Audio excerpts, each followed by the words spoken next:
Hello, ladies and gentlemen, brothers and their sisters of CA Final. Welcome to Reading Cafe once again. And today we are going to revise two small standards in SA 500 series of CA Final Audit. This is the first one would be SA 510, which is initial audit engagement, and the next would be the SA 520, which is analytical procedure.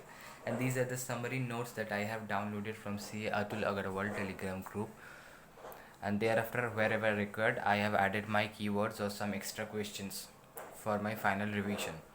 And in case you have a basic understanding of these chapters, then only you should refer to my videos or these type of videos. And these videos are also suitable as a last day revision, but not for the first reading. Anyway, without further ado, let's start. What is initial audit engagement or opening balance?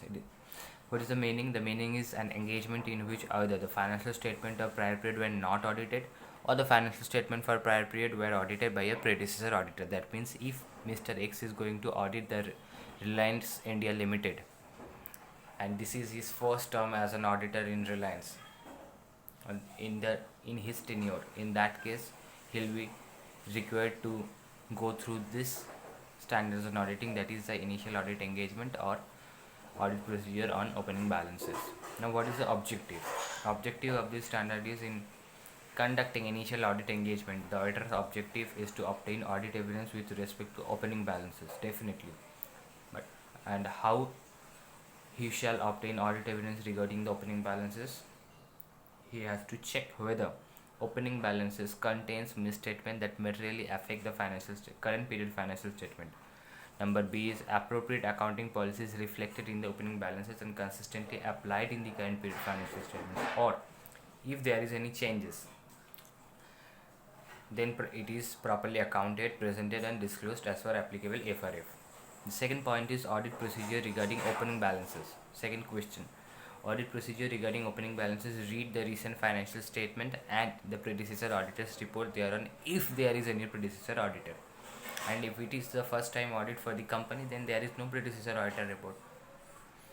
Number next is shall obtain sufficient appropriate audit evidence with respect to opening balances. But how we shall obtain sufficient and appropriate audit evidence regarding the opening balances? By 3 points. Number 1 is determine the prior period closing balance correctly brought forward to current period and any adjustment is disclosed as per prior period items in the current year P&L. Number B is determine opening balances reflect the application of appropriate accounting policies, and number 3 is perform one or more of the following. And there also you have 3 points. What are the following procedure? Number 1 is if prior period financial statements are audited, pursuing copies of audited financial statements including audit report. Number 2 is evaluate the audit procedure performed in current period. Number 3 is perform specific audit procedure to obtain audit evidence obtained regarding opening balance. So what are the 3 points? Basically, read recent financial statement and predecessor auditor report thereon was the first point. The second part was obtain sufficient appropriate audit evidence regarding opening balances, and how to obtain. There we have 3 points. Number 1 is determine the prior period closing balance correctly brought forward to the current period and any adjustment. The keywords are correctly brought forward to current period and adjustment disclosed in the current year P&L. Number second is determine opening balances reflect application of appropriate accounting policies, that is appropriate accounting policies in case of opening balances. And number third is perform alternative procedure. What are the alternative procedures? There are 3 procedure. If prior period financial statement audited, then pursue copies of audited financial statements including audit report. And number 2 is evaluate audit procedure and perform in current period. Number third is perform specific audit procedure to obtain audit evidence regarding opening balances.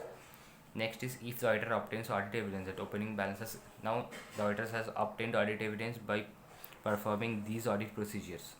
In that case, if the auditor is of the opinion that the audit evidence of opening balances contains misstatement which exists in the current period financial statement, then communicate such misstatement to the appropriate level of management and TCWG, whichever applicable.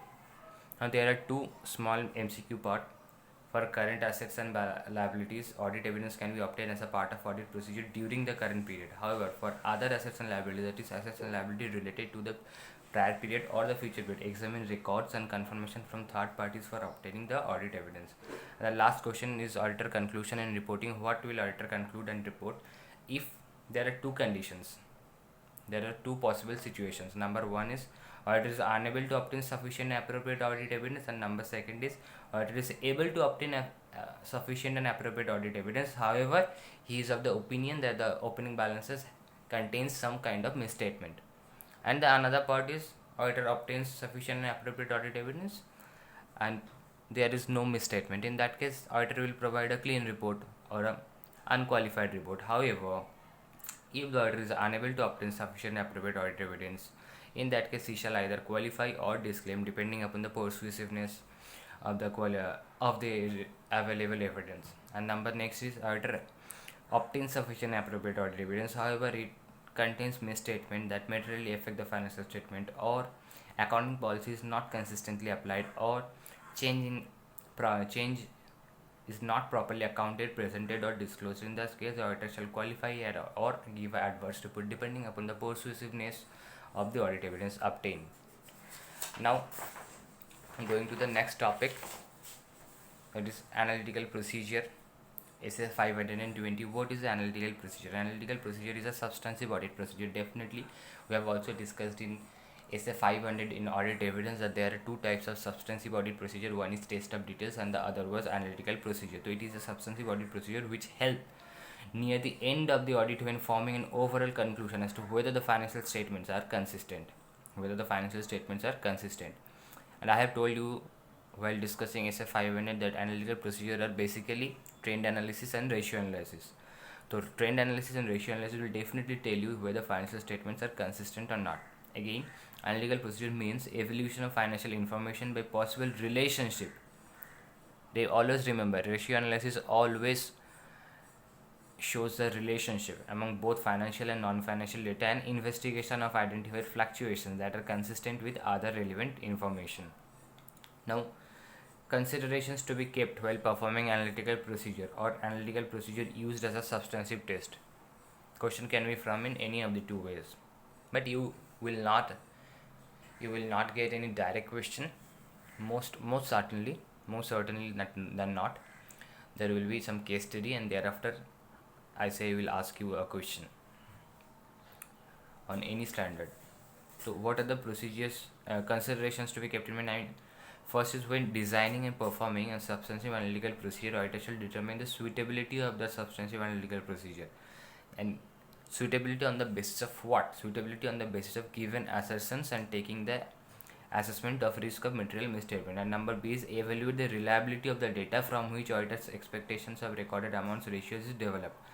Now, following are the relevant for determining whether the data is reliable or for designing substantive analytical procedure. So, in this second point of the considerations to be kept in mind regarding analytical procedure, the second point is that the auditor have to evaluate the reliability of data. Now the question comes, what are the steps or what are the determining factors regarding the reliability of data? So there are four factors. Number one is determining the see or check or evaluate or examine the source of information available, comparability of information available, nature and relevance of the information available, and the controls over preparation of information to ensure its completeness, accuracy and validity. Now coming back to the third point, develop expectations of recorded amount or ratios. Develop expected ratios and evaluate expectation is sufficiently precise and to identify whether misstatements cause financial statements misstated. So you should have a expected ratio analysis, expected ratio answer, and then evaluate the expectation is sufficient, that expectation should be sufficiently precise, and to identify whether is there any misstatement with the actual ratios and with the expected ratios, and whether that misstatement or whether the differences identify any misstatement caused by financial statement, and determine the difference of recorded amounts. Now determine the difference of recorded amounts from expected values. In the third point, you have to determine the expectations of the ratios, and in the fourth point you have to determine the differences and also investigate such differences by inquiry of management and obtaining sufficient and appropriate audit evidence, and also perform alternative audit procedure. What are the 4 points or considerations to be kept in mind while performing analytical procedure? There are 4 basic points. Number 1 is determine the suitability of the substantive analytical procedure on the context of the assessment of risk of material misstatement, and number 2 is evaluate reliability of data. Number 3 is develop an expectation of the ratios, and number 4 is determine the differences of recorded amount from expected values, and also investigate by inquiring management, obtaining evidence, performing alternative audit procedure. And there is another question, another separate question in the second point, which is the following: what are the relevant, what are factors for determining the data is reliable or not?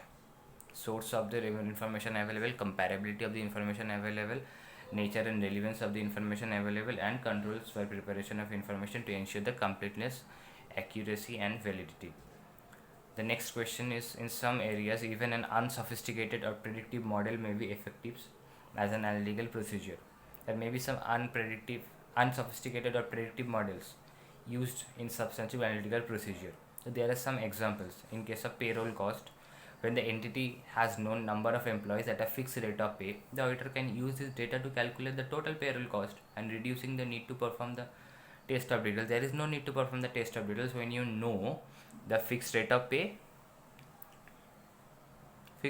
of employees. Then you have to multiply it with the number of employees, and in that case you will directly get the total payroll cost, and there is no need to vouch or verify. In case of room rental income,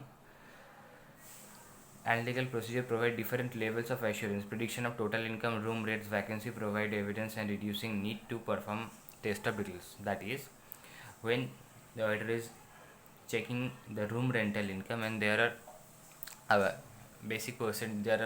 certain percentage of vacancy, the room rates are usually same, and number of rooms is known. In that case, a basic mathematical calculation can give the total room rental income, and there is no need to vouch or verify.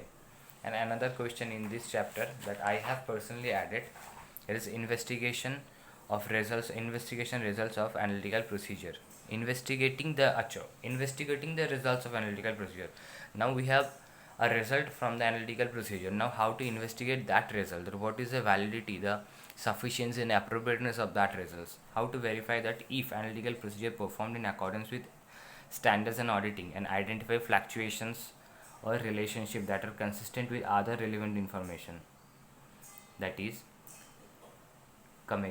if audit procedure performed in accordance with the standards on auditing identify fluctuations or relationships that are inconsistent, fluctuations or relations that are inconsistent with other relevant information.